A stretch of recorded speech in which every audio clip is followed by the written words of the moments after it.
ಕಾರ್ಮಿಕರ ಬೆವರಿನ ಹನಿಗಳಿಗೆ ತಕ್ಕ ಪ್ರತಿಫಲ ದೊರಕುವಂತಾಗಬೇಕು. ನಿಂಗಪ್ಪ ಗೊರ್ಲೆಕೊಪ್ಪ.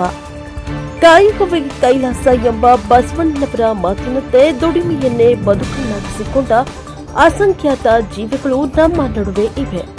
ಪ್ರತಿಯೊಬ್ಬ ಕಾರ್ಮಿಕರ ಬೆವರಿನ ಹನಿಗಳಿಗೆ ತಕ್ಕ ಪ್ರತಿಫಲ ದೊರಕುವಂತಾಗಬೇಕು ಎನ್ನುವುದು ನಮ್ಮ ಆಶಯ ಎಂದು ಶ್ರೀ ರುದ್ರಮುನೇಶ್ವರ ಹಮಾಲರ ಸಂಘದ ಅಧ್ಯಕ್ಷರಾದ ನಿಂಗಪ್ಪ ಗೊರ್ಲೆಕೊಪ್ಪ ಹೇಳಿದರು.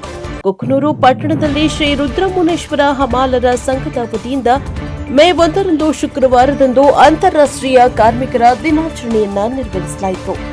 ಪಟ್ಟಣದ ಎಪಿಎಂಸಿ ಆವರಣದಿಂದ ಕಾರ್ಮಿಕರ ಘೋಷಣೆಗಳನ್ನು ಕೂಗುತ್ತಾ ರಾಘವಾನಂದ ಮಠದಿಂದ ಅಂಬೇಡ್ಕರ್ ವೃತ್ತ ಮತ್ತು ವೀರಭದ್ರಪ್ಪ ವೃತ್ತದ ಮುಖಾಂತರ ಕಲ್ಲೇಶ್ವರ ನಗರದಲ್ಲಿರುವ ಹಮಾಲರ ಸಂಘದ ಕಾರ್ಯಾಲಯಕ್ಕೆ ಆಗಮಿಸಿ ಈರಪ್ಪ ಬಾರಿಗಿಡ, ದೇವಪ್ಪ ವಾಲಿಕಾರ, ಗಿರಿಯಪ್ಪ ದೊಡ್ಡಮನಿ, ನಿಂಗಪ್ಪ ಉಜ್ಜಣ್ಣವರ್ 4 ಜನ ಕಾರ್ಮಿಕರ ನಿವೃತ್ತಿ ಹೊಂದಿದ ಪ್ರಯುಕ್ತ ಕಾರ್ಮಿಕರಿಗೆ 2,500 ಗೌರವಧನ ನೀಡಿ ಮಾತನಾಡಿದರು.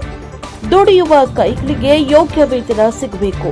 ಕಾರ್ಮಿಕ ಬಂಧುಗಳು ಆರ್ಥಿಕವಾಗಿ ಮತ್ತು ಸಾಮಾಜಿಕವಾಗಿ ಬಲಗೊಳ್ಳುವಂತಾಗಬೇಕು. ನಮ್ಮ ಸಮಾಜದ ನಿಜವಾದ ಶಕ್ತಿ ಕಾರ್ಮಿಕರ ಪರಿಶ್ರಮ, ನಿಷ್ಠೆ ಮತ್ತು ತ್ಯಾಗ. ಅವರ ಕೈಗಳ ಶ್ರಮದಿಂದಲೇ ದೇಶದ ಪ್ರಗತಿ ಸಾಧ್ಯವಾಗಿದೆ.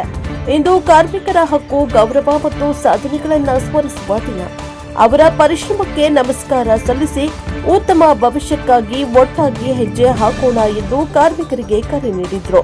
ಈ ಸಂದರ್ಭದಲ್ಲಿ ಹಮಾಲರ ಸಂಘದ ಉಪಾಧ್ಯಕ್ಷ ವಿರೂಪಾಕ್ಷಪ್ಪ ಭಂಡಾರಿ, ದೇವಪ್ಪ ಗುಳದಳ್ಳಿ, ದೊಡ್ಡವೀರಪ್ಪ ಆರಬೆರಳಿನ, ಶರಣಪ್ಪ ಹಿರೇಕೊಪ್ಪ, ಮಲ್ಲಪ್ಪ ನಾಗಸೀನವರ್, ತಿರುಪತಿ ಮಾನ್ವಿ, ಯಮನೂರಪ್ಪ ನದಾಫ್, ಶ್ರೀ ರುದ್ರಮುನೇಶ್ವರ ಹಮಾಲರ ಸಂಘದ ಇತರರು ಹಾಜರಿದ್ದರು.